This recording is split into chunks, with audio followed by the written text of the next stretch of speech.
Olá, seja muito bem-vindo, muito bem-vinda ao nosso segundo vídeo do nosso workshop que lhe ensina como se tornar um instrutor de SBV credenciado e principalmente capacitado para multiplicar esses conhecimentos com qualidade, com segurança e de forma envolvente. Além disso, estamos fazendo desse evento um evento prático, no qual você vai ser capaz de sair daqui podendo dar uma aula de RCP no adulto. Então esse é o nosso grande desafio. Antes de ir adiante neste vídeo, eu quero te lembrar que nós publicamos o primeiro vídeo desse workshop. Caso você não tenha assistido esse vídeo, eu preciso que você dê uma pause nesse vídeo agora e que clique aqui no link que está nessa tela para que você assista primeiro o primeiro vídeo, porque ele é realmente um pré-requisito para que você consiga tirar o melhor proveito e transformação do que esse vídeo 2 tem para lhe oferecer. E lá, naquele vídeo 1, eu falei sobre os 3 pilares que todos os grandes instrutores de SBV ou até de outras disciplinas têm em comum e que você precisa desenvolver. E o primeiro pilar é o pilar do conhecimento, e por isso eu disponibilizei para você, lá naquele vídeo, o e-book RCP no adulto, pedi para você fazer o download, dar uma estudada. Portanto, se você ainda não viu esse e-book, eu preciso que você vá lá, faça esse download e dê uma olhada neste e-book. Porque nesse vídeo de hoje eu vou falar especificamente sobre como você vai ensinar esses conhecimentos. Então, o nosso segundo pilar, que é a prática de ensino, vai ser o tema desse vídeo. Eu vou te mostrar quais são as minhas técnicas, as minhas ferramentas que eu desenvolvi ao longo dos últimos 9 anos estudando SBV e vou dividir isso com você para que você possa criar apresentações poderosas, apresentações que de fato causem aprendizagem e transformação no seu aluno. Eu vou te mostrar quais são as 3 partes que todas as apresentações têm que ter e depois de te mostrar como eu planejo e crio as minhas palestras, eu vou fazer aqui uma aula prática te mostrando, ensinando RCP no adulto para um aluno meu e você vai ver como isso acontece na prática. E antes de entrar no conteúdo, só queria agradecer você que está participando desse workshop, você que deixou seu comentário aqui, já temos centenas de comentários nessa caixa e é legal porque está sendo criado um fórum, uma possibilidade de eu saber qual é o feedback, o que é que você está achando desses vídeos. Eu tenho tirado dúvidas também diretamente de quem tem postado dúvidas aqui embaixo, então isso está sendo uma coisa muito legal e muito obrigado.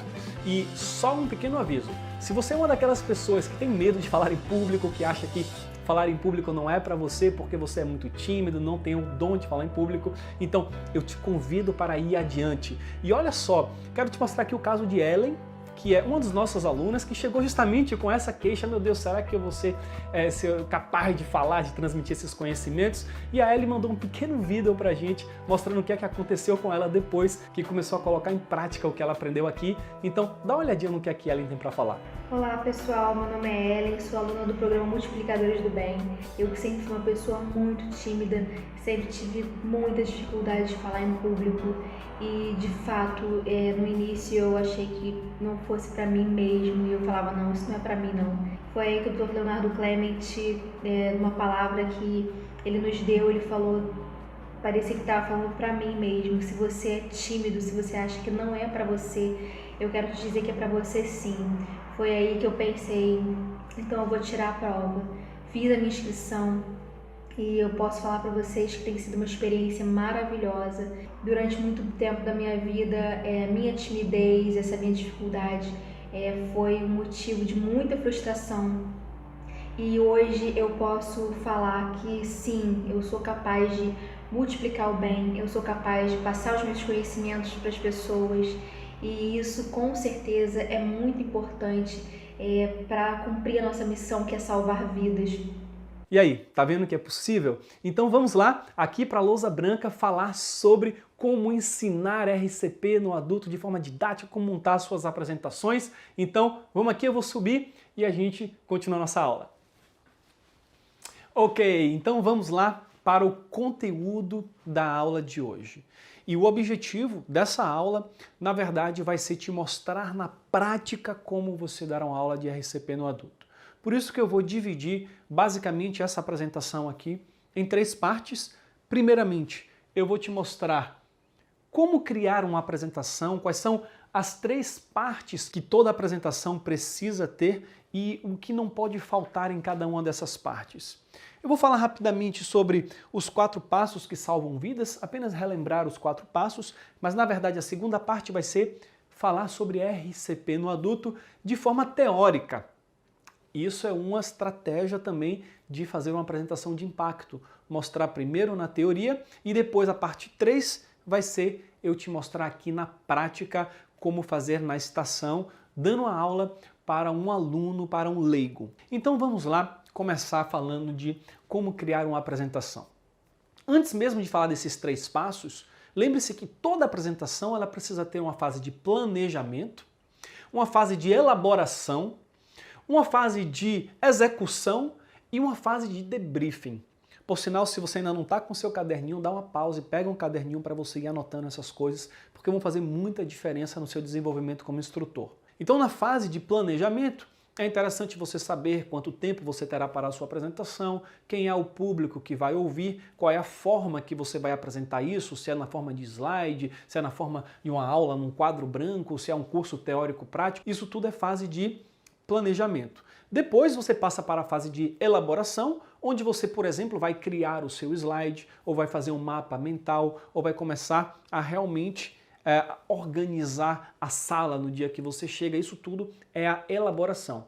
Depois nós temos a parte da execução, que é de fato quando nós colocamos em prática o ensino, ou seja, quando você está dando a sua palestra ou ministrando o seu curso, e esses 3 passos que estão aqui, eles dizem respeito a essa fase, a fase de execução. Então aqui você vai aprender como executar a sua palestra, e é importante que sempre, após a sua palestra, aconteça o debriefing, que é o feedback, primeiro, dos seus alunos. Então é interessante você ter uma pesquisa onde as pessoas dizem o que é que achou, o que é que pode melhorar. Se você teve a sua palestra filmada, ou eu, por exemplo, faço muitos vídeos, eu sempre assisto os meus vídeos para ver o que é que pode melhorar, o que é que pode ser enxugado, onde é que ficou interessante ou não, ou até mesmo uma palestra que foi filmada. Então é interessante você fazer esse debriefing. Também nos cursos teórico-práticos, lá na American Heart, eu fazia muito esse debriefing com os próprios instrutores do curso. No final, nós iremos lá discutir o que deu certo, o que pode melhorar. Portanto, está aí planejamento, elaboração, execução e debriefing. Então vamos focar aqui na execução e ver o que nós precisamos respeitar dentro de uma palestra. Bom, primeiramente, toda palestra ela tem uma introdução, ou também que pode ser chamado de abertura. A segunda parte é o desenvolvimento, ou também chamado de conteúdo. E por fim, a terceira parte da sua execução vai ser a conclusão, ou também chamado de fechamento. Repare que eu usei 2 termos diferentes para falar da mesma parte. E se você observar esses 3 primeiros termos que eu utilizei, introdução, desenvolvimento, conclusão, são exatamente os termos que nós utilizamos para escrever um artigo ou para fazer uma redação, por exemplo. E a estrutura de uma redação ou de um artigo é uma estrutura parecida justamente com a palestra que você vai fazer. É conteúdo que está sendo distribuído. Portanto, na minha palestra eu vou chamar a introdução de abertura, assim como no espetáculo, no show, o desenvolvimento do conteúdo em si, da aula, e a conclusão de fechamento. Então vamos ver o que é que faz com que cada uma dessas partes possam transformar a sua palestra numa palestra extraordinária e principalmente ver quais são os erros que nós não podemos cometer aqui. E o primeiro erro que acontece muito é na introdução. Tem alguns palestrantes ou instrutores que já chegam diante da plateia de uma forma muito, entre aspas, agressiva. Imagine você que você está conhecendo uma outra pessoa e você se encanta de repente, se empolga um pouco e já vai pedindo aquela pessoa em casamento. Já pensou? Então o que é que acontece? Cria-se ali um gelo, uma rejeição. Então aquele palestrante que já entra de forma muito agressiva ou querendo fazer uma piada, alguma coisa, ele pode criar essa rejeição da audiência logo na primeira impressão. Portanto, isso é um erro muito comum e nós temos que tomar cuidado. Quando você chega diante de uma plateia, você primeiro precisa quebrar o gelo. Você precisa chegar de forma humilde, respeitosa, e para isso você vai se apresentar de forma humilde, vai perguntar mais ou menos para a audiência quem faz o quê. Quando é um curso pequeno, um curso teórico-prático para 10 alunos, 15 alunos, eu peço que cada um se apresente em 1 minuto, ou se é uma plateia grande de 100, 200 pessoas, a gente pode perguntar, por exemplo, quem aqui é enfermeiro? Levanta a mão. Quem aqui é bombeiro? Quem aqui é médico? Quem aqui é estudante? Ah, se é uma plateia de estudantes, quem está na primeira parte do curso, na segunda parte do curso, e isso vai ser muito importante porque você quebra o gelo e você começa a obter informações importantes de quem está lhe ouvindo naquele momento para você poder adaptar a linguagem que você vai utilizar aqui.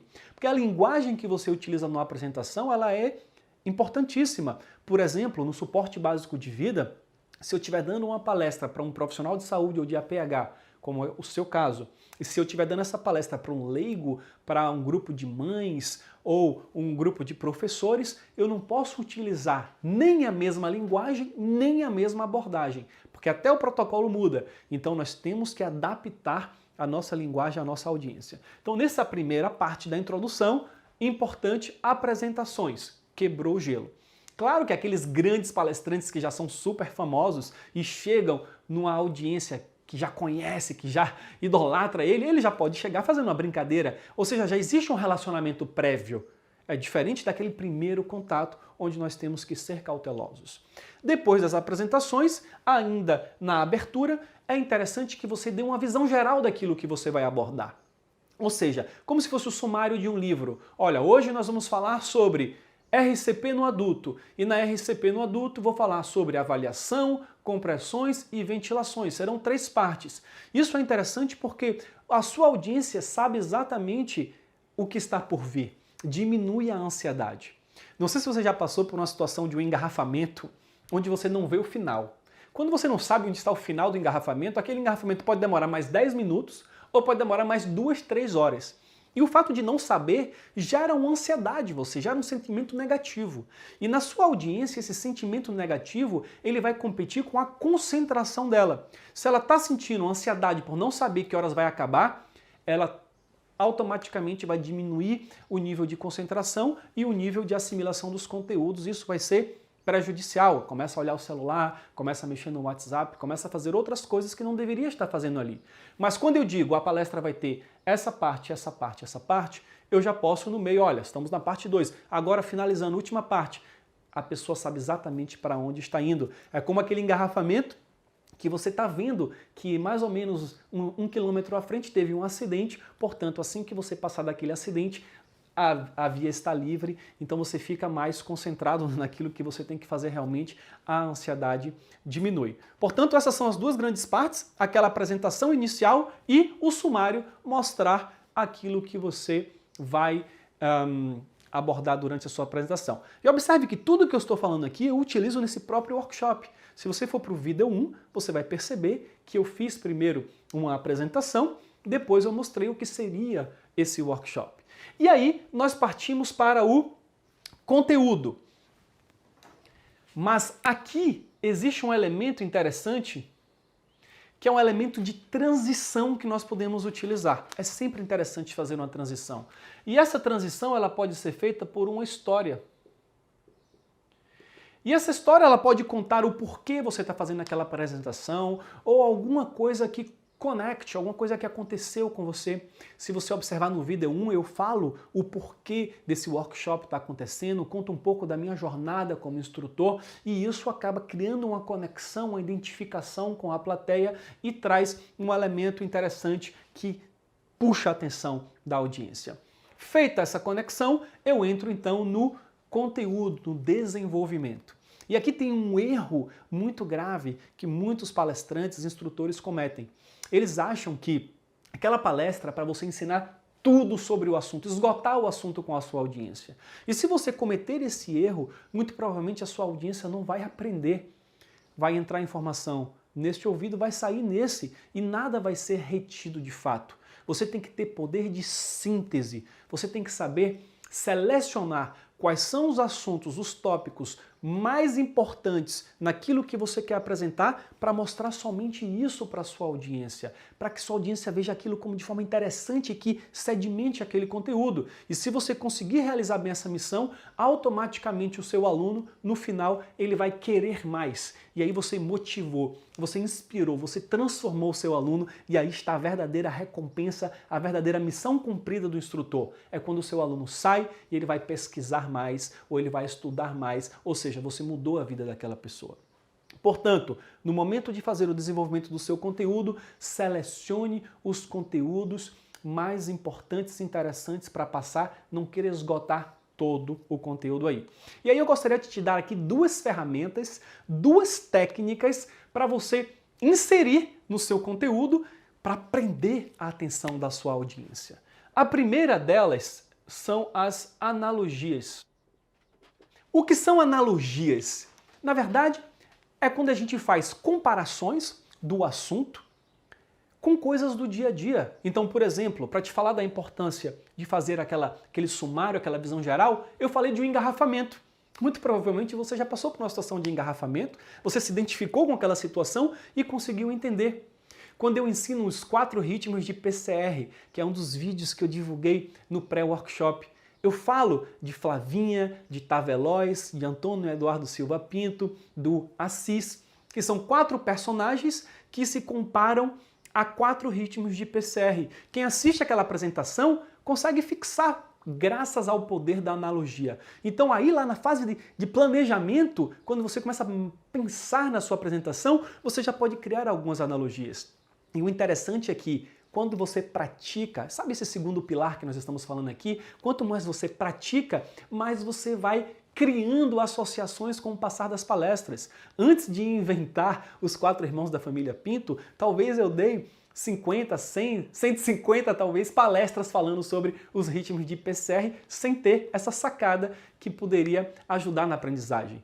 E no e-book que eu te disponibilizei também tem uma associação das 3 leis de Newton com as compressões cardíacas. Então, dá uma olhadinha no seu e-book e você vai ver que as 3 leis de Newton se aplicam à forma de fazer compressões e isso, a maneira lúdica, deixa a palestra muito mais interessante e o conteúdo acaba sendo melhor assimilado. Isso é o que nós chamamos de didática. E a segunda ferramenta que eu quero utilizar aqui são, na verdade, os sentidos. Quanto mais o palestrante tem habilidade em brincar com os sentidos ou em explorar os sentidos da sua audiência, maior o poder de concentração e retenção do conteúdo por parte da audiência. O que são esses sentidos? Basicamente são 3 sentidos, 3 grupos de sentidos, e o primeiro grupo é o visual. Ou seja, você está aqui me assistindo, o quadro está escrito de uma maneira que a informação está organizada, eu estou me apresentando, me vestindo de uma forma que não está tirando a sua atenção. Se eu tivesse, por exemplo, sem camisa, você talvez não tivesse se concentrando tanto na apresentação porque estaria fugindo do padrão. Portanto, o visual é muito importante. Então utilize o visual através de um quadro branco, através de um slide bem elaborado, através da maneira que você se apresenta. O segundo sistema que nós utilizamos é o sistema auditivo. Portanto, se você está dando uma aula falando com o microfone, é muito importante que não haja ruído na caixa, é muito importante que o volume não esteja alto nem baixo demais. Quando você está assistindo uma aula na internet, se o som é de qualidade ruim, você não consegue assimilar. Algumas pessoas, por exemplo, estudam ouvindo apenas podcast, aprendem legal, mas estão perdendo muito do visual. Então é legal quando a gente consegue juntar os dois e deixar os dois bem equilibrados e bem aproveitados, tanto visualmente quanto de forma auditiva. E aí entra o terceiro elemento para compor essa tríade dos sentidos, que é o elemento sinestésico. E o sinestésico, digamos que nós podemos desenvolver ele em 2 partes. A parte emocional e a parte de tato. Então, quando na sua apresentação você consegue despertar emoções como medo, apreensão, alegria, humor, isso tudo vai envolvendo muito a sua audiência e deixando ela conectada. Sabe quem faz isso no estado da arte? Hollywood. Quando você assiste um filme, ele utiliza a história que eu te contei aqui, cheia de elementos de sentidos, através de efeitos especiais, coisas lindas ou paisagens naturais muito bonitas. trilhas sonoras, um áudio impecável e despertando vários sentidos em você. Isso te deixa preso, isso é uma apresentação. A diferença de Hollywood para a sua palestra é que Hollywood ele vai muitas vezes buscar apenas o entretenimento. Alguns filmes vão trazer conteúdos também transformadores, mas muitas vezes vai ser só entretenimento. Aqui na sua palestra o objetivo é o conteúdo, mas se você conseguir trazer um pouquinho de entretenimento, isso vai deixar a sua apresentação muito mais rica.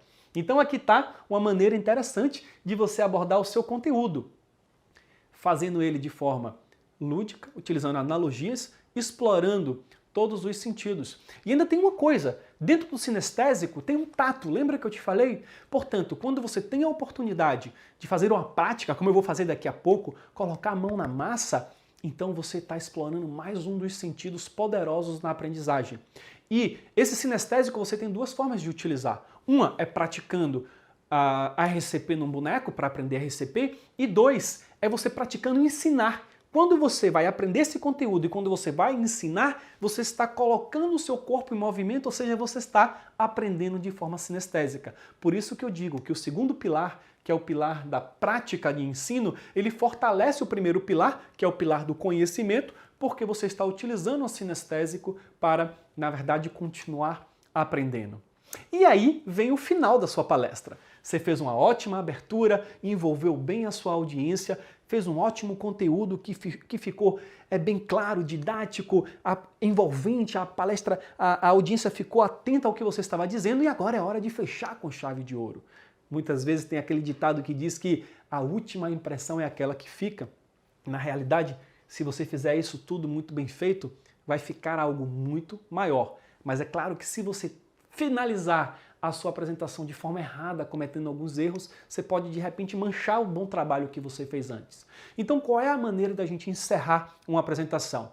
Primeiramente, você precisa perguntar para a sua audiência se está tudo ok, se você tiver tempo para isso, é claro. Se tem alguma pergunta, se ficou claro, então é interessante ver um pouco o feedback da audiência no final. Depois, faz um pequeno resumo abordando os pontos mais importantes que foram discutidos anteriormente, nem que seja em 5 minutos. O resumo final é como se fosse aquele sumário no início de forma um pouco mais explicada. Então é interessante fazer isso. E no final, conte uma história motivadora, palavras inspiradoras para meio que abrir o looping, ou seja, mostrar as oportunidades, empolgar a sua audiência, terminar com aquela história que realmente deixa quem está te assistindo empolgado para sair ali vibrando da sua apresentação. Então aqui está, na realidade, aquilo que eu desenvolvi ao longo dos últimos 9 anos como experiência ensinando suporte básico de vida e outras disciplinas também, e que eu também aprendi nos treinamentos que eu fiz de programação neurolinguística, de coach, de oratória, de palestrante. Eu estou tentando compilar isso de forma bastante resumida para deixar esse vídeo o mais interessante e transformador possível para você. É claro que é possível aprofundar ainda mais, mas nesse momento, se eu trouxer uma overdose de informações para você, você vai acabar não aprendendo muitas coisas. Portanto, aqui está uma síntese do que há de mais importante na forma de elaborar tanto uma palestra quanto um curso teórico prático. Então, vamos ver agora como é que isso acontece na prática? Quero te mostrar como realizar a RCP no adulto. Afinal, esse é o exercício, esse é o nosso grande desafio desse workshop, é te ensinar como você pode ensinar esses conhecimentos, esses conteúdos, colocando em prática isso que nós estamos aprendendo aqui. Antes de falar de RCP no adulto, eu quero lembrar rapidamente aqui os 4 passos que salvam vidas. Por quê? Nós vamos encaixar a RCP no adulto nos 4 passos que salvam vidas. Mas você também, como instrutor lá na frente, se você decidir se credenciar, ir além, se tornar um instrutor profissional, você vai poder encaixar também nesses 4 passos RCP em crianças, RCP em lactentes, desobstrução das vias aéreas. Então, quais são esses 4 passos que nós precisamos disseminar para toda a população? Essa é a missão do instrutor. Primeira coisa aqui é reconhecer. Reconhecer uma parada cardíaca, ou seja, suspeitar e avaliar para confirmar que, de fato, aquilo ali se trata de uma parada cardíaca. Uma vez que nós reconhecemos, nós precisamos pedir ajuda, ou seja, 192 mais DEA. Essa é a forma universal de pedir ajuda para quem está fora do hospital. Claro que dentro do hospital você não vai pedir 192, você vai chamar o médico e pedir um carrinho de parada. Depois, uma vez que nós identificamos a parada cardíaca, que nós pedimos ajuda de forma adequada, nós vamos ter que fazer um RCP de alta qualidade. E aqui nessa aula a gente vai aprender como fazer um RCP no adulto. E por fim, o último passo, que vem na sequência, assim que o DEA chegar, você deve ser capaz de utilizar, de manusear esse desfibrilador externo automático. Então está aqui o quarto passo, uso do DEA. Então esses são os 4 passos que salvam vidas, e esses 4 passos que salvam vidas, todos os instrutores, os multiplicadores do bem, os instrutores, os alunos em formação pelo IBRAP, pela nossa credencial do IBRAP, eles realizam essa palestra padronizada no Brasil inteiro, utilizando os slides que nós disponibilizamos para multiplicar esses 4 passos. E agora eu quero te mostrar aqui, no adulto, o que é que nós vamos aprender. Vou fazer o quê? Uma visão geral. Lembra que aqui na introdução é interessante fazer uma visão geral? Então eu vou aproveitar o quadro para fazer uma visão geral e aí eu vou na ilha para desenvolver esse conteúdo ensinando para um aluno. Ok? Bom, a primeira coisa que nós precisamos aprender a fazer no adulto, obviamente, é uma avaliação inicial. Essa avaliação inicial, ela tem umas pequenas diferenças quando nós falamos de adultos, crianças, lactentes, mas aqui nós vamos focar no adulto. Uma vez que nós fizemos a avaliação inicial, que nós identificamos a PCR, nós vamos fazer a RCP. E a RCP, basicamente, ela é constituída de 2 coisas para quando nós estamos falando para profissionais de saúde. Claro que o leigo, ele não vai realizar ventilações, vai realizar somente as compressões. Mas você, que é um profissional de saúde ou APH, você vai fazer a RCP completa, com compressões e ventilações. Então é isso que nós vamos aprender aqui. Compressões e depois ventilações. Essa é a proposta, é isso que você precisa aprender durante esse workshop para que você possa então começar a ensinar, que você grave o seu vídeo e que você possa receber então seu certificado de 4 horas mostrando que você já é capaz, já é habilitado de multiplicar os conhecimentos de RCP no adulto. Então agora eu vou te convidar para a gente ir para a estação prática e lá na estação prática eu vou estar com um aluno ensinando para ele como realizar esses 3 passos, a avaliação inicial, compressões e ventilações no adulto. Vamos lá? Ok, então vamos lá ver como isso acontece na prática. Vou dar uma aula de RCP no adulto, então para isso eu vou primeiramente convidar o meu aluno, o Léo Santos, está aqui conosco. E aí, Léo, tudo bem? Então, Léo, o que é que nós vamos fazer aqui hoje? Eu vou ensinar para você como é que a gente faz uma ressuscitação cardiopulmonar no adulto. Primeiro, eu quero que você entenda a importância disso. Na sociedade, a maior causa de mortalidade são as doenças cardiovasculares. Então, seu pai, alguém da minha família, qualquer pessoa da minha idade, se ela tiver que morrer hoje, a maior probabilidade é que ela morra de um infarto agudo do miocárdio que leva a uma parada cardíaca. E se não tiver alguém do lado, dentro de casa, para atender o paciente, não adianta ligar para o SAMU, porque quando o SAMU chegar, o paciente já vai ter morrido, não tem mais chance. Não adianta botar dentro do carro e levar para o hospital, porque no caminho ele vai morrer. A única chance que essa pessoa teria de sobreviver seria que você começasse imediatamente a atender esse paciente quando você percebe que ele está em parada cardíaca. Entendido? Beleza. Então, por isso, a importância desses conhecimentos. Você já teve a oportunidade de atender uma parada cardíaca, alguma coisa do tipo? Não, nunca. Já assistiu alguma aula, já tem noção? Já assisti, mas eu sou leigo. Ok. Então, legal. O que é que eu estou fazendo aqui? A introdução, aquilo que nós aprendemos aqui na lousa. Primeiro, nós tivemos um contato inicial, onde eu estou mostrando para ele um pouco da importância disso, já introduzi um pouco da história, a gente quebrou o gelo, já não foi diretamente ensinando o conteúdo. Ok, passado esse primeiro passo, agora eu vou te ensinar basicamente como atender esse paciente e para isso eu preciso que você saiba que existe 4 passos que salvam vidas. Primeira coisa é saber reconhecer a parada cardíaca. Segunda é saber pedir ajuda adequadamente. Terceira é saber fazer boas compressões, boas ventilações. E quarta é saber usar um desfibrilador externo automático, que é esse aparelhozinho aqui, que serve para dar um choque. E você, mesmo não sendo na área de saúde, você pode usar. Ok? Beleza. Mas aqui eu vou focar nesse bate-papo contigo na RCP no adulto, e você vai aprender aqui como fazer uma avaliação inicial, reconhecer a parada cardíaca, como fazer compressões e ventilações. Uma observação, o Léo é leigo, mas aqui eu vou ensinar ele a fazer as ventilações. Para um leigo a gente não precisa ensinar a fazer as ventilações, é um procedimento reservado para profissionais de saúde.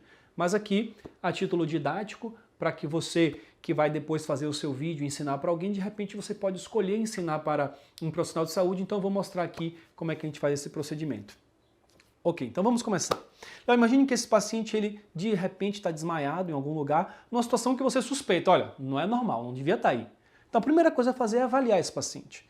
Mas antes de você avaliar esse paciente, eu preciso que você sempre tenha certeza que onde você está não tem risco para a sua própria vida, tá ok? Se o ambiente está seguro, você vai avaliar ele. Primeiro, você vai chamar, senhor, senhor, vai bater no ombro dele, chamar, senhor, senhor, pode me ouvir? Não respondeu. Você está do meu lado, eu já peço para você pedir ajuda. Léo, ligue para o 92 e vá buscar um DEA.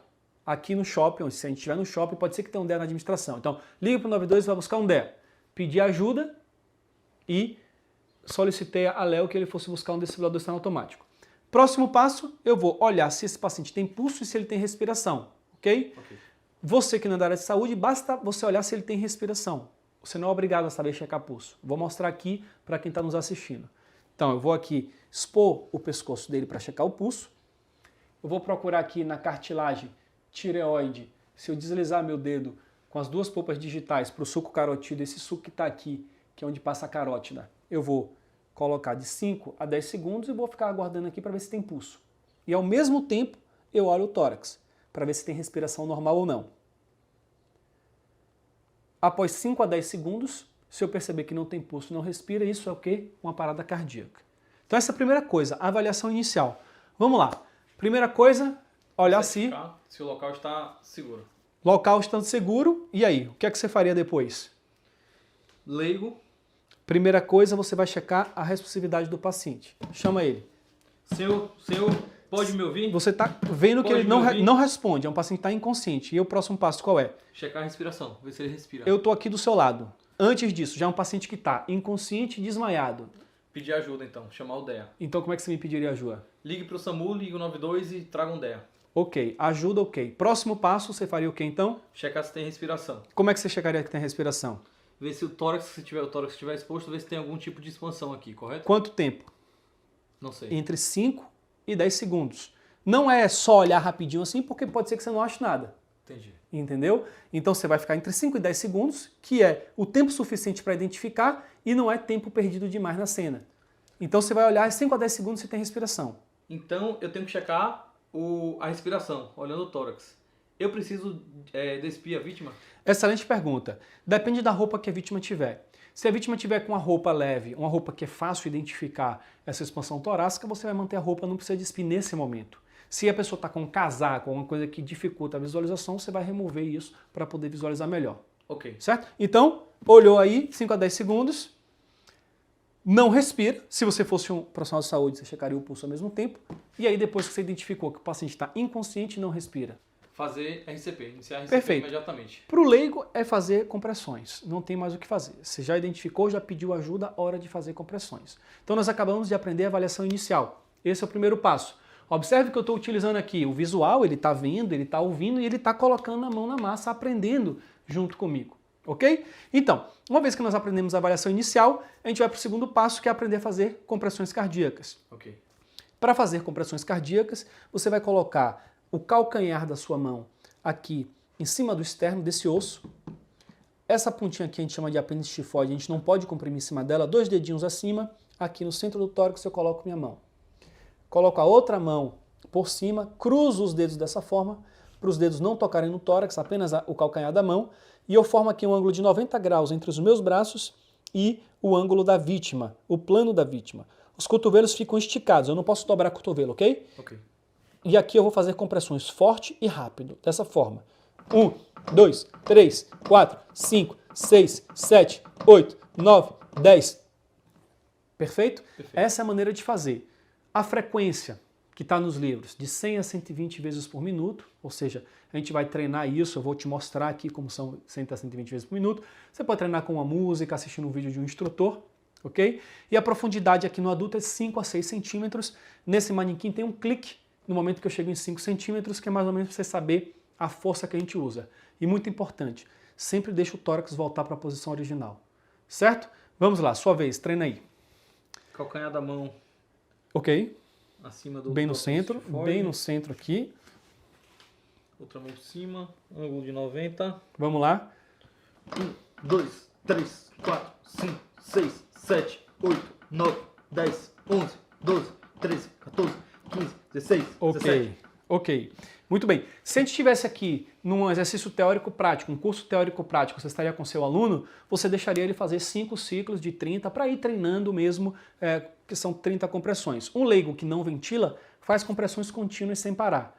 Quem faz as ventilações faz 30 compressões e 2 ventilações. Vou te mostrar agora como é que a gente faz ventilações. Para ventilar no suporte básico tem 3 maneiras. Tem boca a boca, tem esse dispositivo que a gente chama de pocket mask e tem um dispositivo que a gente chama de ambu, que é esse dispositivo aqui, e que eu uso de preferência se tiver 2 socorristas na cena, um para comprimir e um para ventilar. Aqui a gente vai simular como se tivesse um socorrista só atendendo, ok? Você está sozinho, então você está com a pocket mask. Você vai abrir a pocket mask. Aqui dentro tem a máscara em si, que você vai posicionar dessa forma, e tem essa válvula, que é uma válvula unidirecional que vai fazer com que você possa assoprar o ar na vítima, o ar vai, mas não volta, não tem risco de contaminação para você. Você posiciona a máscara dessa forma, com a parte pontiaguda para cima, ok? A parte romba aqui no queixo. Com essa mão eu faço um C, olha, meu indicador e meu polegar na lateral. Com a outra mão, os meus dedos na mandíbula, o polegar aqui na parte inferior. Eu abro a via aérea assim, inclinando, e eu assopro observando a elevação do tórax. 1 segundo, a respiração normal. Elevou um pouquinho o tórax, ok, eu já deixo o paciente respirar. Olha só.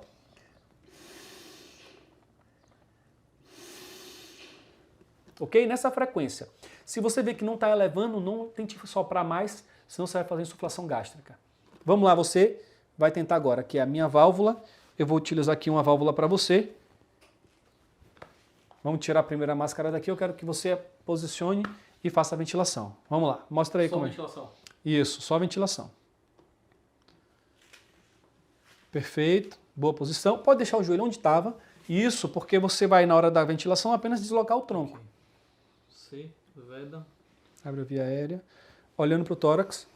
1, 2. Vamos lá, reposiciona. Capricha na vedação.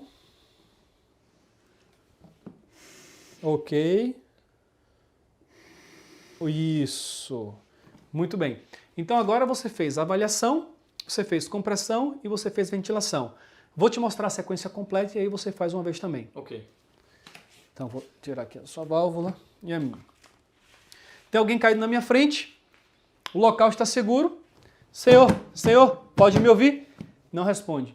Léo, ligue para o 92 e traga um DEA. Estou checando o pulso, respiração. Em 5 a 10 segundos, ausência, vamos lá, PCR. 1, 2, 3, 4, 5, 6, 7, 8, 9, 10, 11, 12, 13, 14, 15, 16, 17, 18, 19, 20, 21, 22, 23, 24, 25, 26, 27, 28, 29, 30.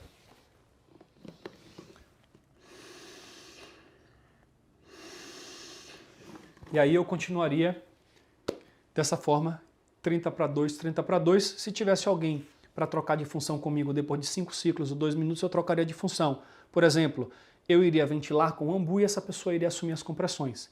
E assim que chegasse o desfibrilador semiautomático na cena, a gente já instala o desfibrilador e aí é outro passo. Preparado para você treinar agora? Vamos lá. O paciente está inconsciente, caído na sua frente. O local está seguro. Ok. Senhor, pode me ouvir? Não Pode responde, me ouvir? não responde. Você liga para o 92 e traga um DEA. Ok. Checando se tem respiração aqui no tórax. Excelente. Não respira. RCP. Vamos lá. 1, 2, 3, 4, 5, 6, 7, 8, 9, 10, 11, 12, 13, 14, 15, 16, 17, 18, 19, Isso. 20, 21, 22, 23, 24, 25, Excelente. 26, 27, 28, 29, 30. Ok. 2 ventilações. Veda bem. Abre a via aérea. Posição aqui da mão. Uma. Ok. Isso. Voltando. 1, 2, 3, Ok. 4. Tranquilo. Legal, parabéns pela prática. Então aqui a ideia foi mostrar na prática como fazer uma sequência completa de RCP com avaliação, compressões e ventilações, ensinando para o aluno. Lembrando que toda apresentação ela tem 3 partes. Primeiro a abertura, que é aquela quebra de gelo, visão geral. Depois uma pequena história que é para fazer a transição com o conteúdo em si. Obviamente eu não ensinei tudo o que existe de RCP no adulto, todos os detalhes, porque nesse momento não caberia. Se fosse um curso de 8 horas, eu abordaria com certeza mais coisas, então você tem que saber o que selecionar de conteúdo para ensinar. E depois, no final, a última parte é a gente fazer aqui, primeiramente, saber se tem alguma dúvida, alguma coisa. Não, ficou claro. Tranquilo, então sempre vê o feedback da sua audiência. Lembrando que aqui nós aprendemos RCP no adulto, avaliação inicial, compressões, ventilações. Poderia fazer um pequeno resumo aqui disso no final da minha apresentação e dizer que, Léo, nós trabalhamos aqui por uma missão. Então, tudo que eu faço, esse vídeo que eu estou gravando, esse workshop, essa aprendizagem, incentivando quem está assistindo a multiplicar esse conhecimento, tudo isso, na verdade, é motivado por uma missão. A missão de zerar as mortes por PCR não assistidas adequadamente. Eu sei que zerar a morte não é possível, porque sempre vai ter gente morrendo, mas pelo menos fazer com que essas pessoas sejam atendidas adequadamente. É isso que une a gente, é isso que faz com que o instrutor esteja aí depois de 30, 40 minutos assistindo o vídeo, é isso que enche os nossos olhos, é a nossa motivação e a gente vive por isso. Então, obrigado por fazer parte dessa família, obrigado por fazer parte dessa história. Você, que é uma pessoa que está aí sempre nos bastidores do IBRAP, editando vídeo, trabalhando em estratégia de como a gente alcançar cada vez mais pessoas, você está contribuindo também diretamente com essa missão. Então, Léo, eu quero te agradecer por você fazer parte disso. Então, turma, vocês viram que essa última parte, essas últimas palavras que eu tive com o Léo foi aquela conclusão, ou seja, contar uma história inspiradora, alguma coisa motivadora, real, para poder fechar a sua palestra e no final o que vai acontecer é que você vai receber o feedback dos seus alunos. O seu termômetro vai ser o quanto você vai ser ou aplaudido ou abraçado, e isso não é por uma questão de ego, repito, é por uma questão de você saber o quanto de transformação você causou nos seus alunos. E eu quero te mostrar também o que o Isaías, que é um dos nossos alunos, um dos nossos instrutores que estão passando por esse processo de transformação, ele que tinha insegurança total no início, achava que não seria capaz, o que é que aconteceu com ele depois de colocar em prática essas coisinhas que nós estamos falando aqui? Veja aí o que Isaías tem a dizer. Olá, tudo bem? Meu nome é Isaías Silva e até ontem eu estava aqui meio que pensando, né? Eu sou aqui de Caruaru, Pernambuco. Eu achava que eu não seria capaz, talvez, de desenvolver de uma forma correta, de passar de uma forma correta e simples. Mas ao assistir esses vídeos aí de Leonardo Clement, né, teve uma mudança radical em minha vida e é isso que eu quero, é multiplicar mesmo, é passar adiante. E todas as palestras que eu dou com relação aos 4 passos salvam vidas são só elogios e pessoas que dizem que nunca ouviram falar, né, nesses 4 passos que salvam vidas. Então desde já eu agradeço por tudo, muito obrigado. Então é isso, estamos chegando no final do vídeo 2, no vídeo onde nós falamos do segundo pilar, como ensinar na prática, e agora é a sua vez. Você já estudou RCP no adulto, já teve acesso a um e-book, já viu uma aula aqui, e o que eu preciso agora é que você grave um vídeo de 2 a 3 minutos, tá? Um vídeo simples, não precisa ser nenhuma elaboração, nada de cinema, pode ser filmando com a câmera ou com o celular, se você tiver algum manequim ou almofada, tenta ensinar isso, a essência do que nós passamos aqui, para que quem assiste o seu vídeo receba essa transformação e que de repente possa salvar uma vida. Imagine você quantas pessoas estarão gravando vídeo, publicando isso no YouTube, divulgando esses conhecimentos e assim nós estaremos contribuindo juntos com essa missão de zerar as mortes por PCR não assistidas. E se você quiser ir além nessa jornada de multiplicador do bem, se tornar um instrutor credenciado, então não perca o vídeo 3, eu vou te mostrar como você pode se credenciar, como você pode se tornar um multiplicador do bem, entrar no processo de formação de multiplicadores do bem do IBRAP. Além de RCP no adulto, você também poder se capacitar nos conceitos fundamentais, desfibrilador semiautomático, crianças, lactentes, desobstrução das vias aéreas, como você pode se certificar e fazer parte desse conteúdo. Esse vai ser o tema do vídeo 3, no qual eu vou responder também as dúvidas mais frequentes que tem surgido a esse respeito. E se tiver alguma dúvida, aqui aproveite essa caixa de comentários, coloque aqui a sua dúvida, o seu feedback, o que você quer saber, eu estou interagindo, estou respondendo. Não hesite em entrar em contato comigo diretamente aqui nessa caixa de comentário. Fica aqui um grande abraço e eu te vejo no vídeo 3 do nosso workshop. Tchau, tchau!